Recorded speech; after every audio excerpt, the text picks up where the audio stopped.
sabe, né? Realmente é nosso, é do grupo todo e da casa inteira.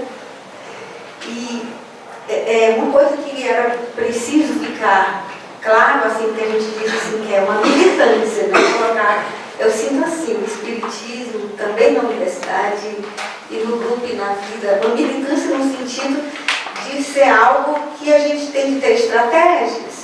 Então, uma das estratégias é pensar essa questão de buscar cunhar uma reconceitualização do sujeito, né? O ser humano como ser espiritual, e também a ideia de que a experiência espiritual ela é uma experiência de aprendizagem, de transformação e de formação. Então, por exemplo, a Eliane Oliveira, a doutora Eliane Oliveira, ela foi mostrar como se dá a experiência espiritual nos processos de adoecimento e cura, lá na medicina. Então, ela foi ver como é que isso acontecia quando as mães estavam perdendo os filhos, como é que elas recorriam a isso, chamada espiritualidade, e como isso era informado pelo pensamento espírita, como é que acontecia essa pergunta pelo sentido daquela doença, né? Então, a ideia também na educação de buscar a experiência espiritual como experiência de transformação, ela é um lugar estratégico que pode aparecer como uma espécie de novo olhar para a politização da vida espírita, eu não diria nem só do pensamento, né? Mas respondendo à pergunta que ele fez sobre arte, tem duas coisas. Na verdade, eu seria muito mais humilde em arte com relação, pensando o que já fiz, o que já vivi em arte, e o que o centro faz hoje. Porque o centro não é a resultante do que eu penso, né? É um conjunto de pessoas. E outro dia, orientando um trabalho sobre rádios comunitárias, uma grande favela do Dendê, eu pensava no trabalho e me lembrava, na verdade, a gente não está produzindo produtos estéticos, está produzindo subjetividades, né? Produzindo sujeitos, né? Produzindo o ser. O Leon Denis, quando ele falava-se de espiritismo, ele disse: não digo que creio, digo que sou, ou digo que sei. E eu diria, não digo que eu sei ou creio no espiritismo, digo que sou. Né? Quer dizer, é uma coisa que é vida. Então há uma separação, trabalhando com grupos como pescadores, na minha tese de doutorado, eu estudo pensamento criador.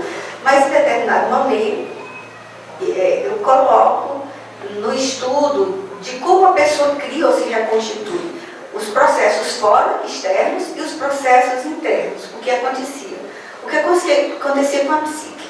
Então, eu peguei aquela cruz do pensamento junguiano e trouxe para o pensamento criador, ou seja, quando a gente cria, a gente lida com processos de percepção, de intuição, de sentimento, de intelecto e de pensamento verbal. Essas coisas, elas se agudizam. Então, você pode entender uma coisa mais com o sentimento, depois é que o pensamento verbal ataca. Então, quando estudávamos isso, a gente coloca a ideia do que eu chamo de sujeito ampliado, que é o sujeito que traz um inconsciente síntese de múltiplas reencarnações. Então, eu percebi, por trabalhar com indígenas, pescadores e jovens filhos de mulheres presas nos presídios, percebia que na verdade, que havia uma separação nos grupos chamados de comunidades tradicionais, como os pescadores, como os indígenas e como algumas populações, havia uma menor separação entre a arte e a vida. Aquilo que um dia vai chamar de mercado, bens simbólicos, as pessoas chamam de arte. Não é. É a visão do Gautier de mercado e bens simbólicos, que é um aspecto da arte.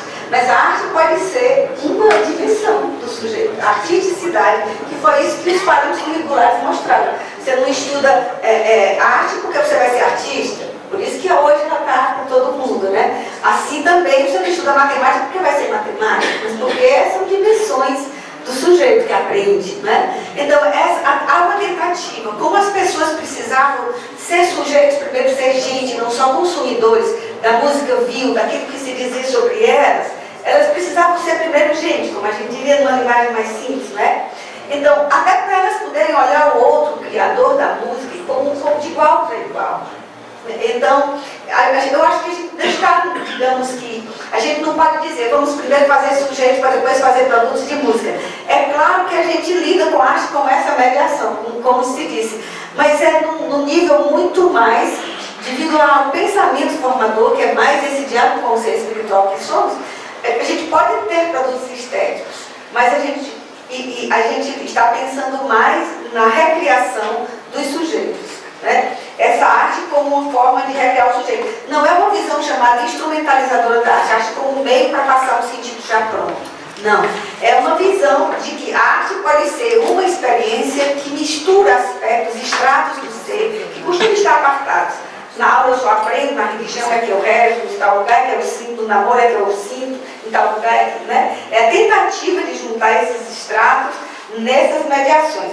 Então, eu diria que há uma intencionalidade na tentativa de produção do sujeito, produção de subjetividade, não a química, não serializada, mas uma subjetividade em que o sujeito se olha como ser espiritual, para dialogar com os outros aspectos da vida. Então, por isso a gente não consegue, mas seria bom que a gente não separasse a arte da vida. Como os jovens não são muito assim de singular, eles tocam bem, mas não gostam de aparecer. Se eu pedisse para eles tocarem aqueles, disse que talvez tocassem mal. Eu acho que nesse sentido a gente conseguiu alguma coisa. Mesmo que eles estejam pensando em se fazer lá fora, pegar isso para dinheiro, mas há ali uma espécie de vida com arte.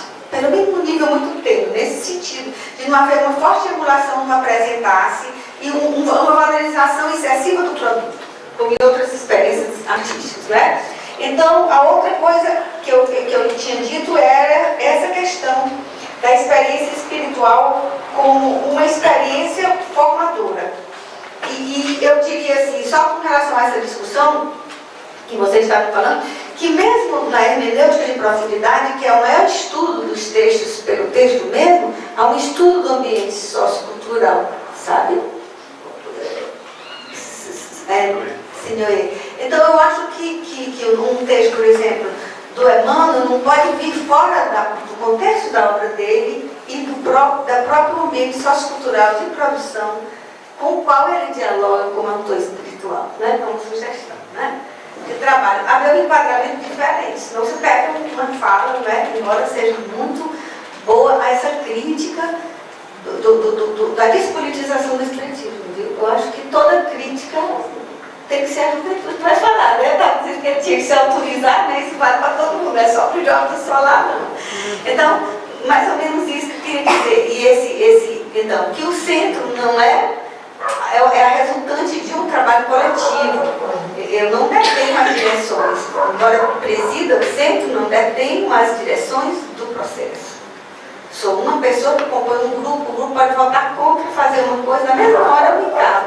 Então, é um conjunto de coisas, né? Embora haja uma possibilidade de que em alguns momentos a gente dê diretrizes. Essa não separação do trabalho de ponta do trabalho de direção, é uma diretriz. Né? A possibilidade, e outra coisa que não falei, que no meu tempo, é da mediunidade. A gente poderia, no sentido de tirar, eles tinham, eu dizer muitas coisas bonitas, mas a gente se atropelou com o tempo. A gente tinha combinado como é que a gente ia trazer para as pessoas hoje essa ideia de que eu, pessoalmente, e o grupo todo, a gente aprende. Eu me lembro muito do livro de Bassanufo, que eu li da biografia dele, que ele falava com muita paixão da mediunidade, sabe? Aquele arrebatamento naturalizava, isso a gente pode naturalizar. Eu acho que isso a gente tenta fazer, não é, Eduardo? Né? No sentido, eu acho que isso é uma chamada para todos nós. A gente teme muito falar, a espiritualidade se pronunciou também.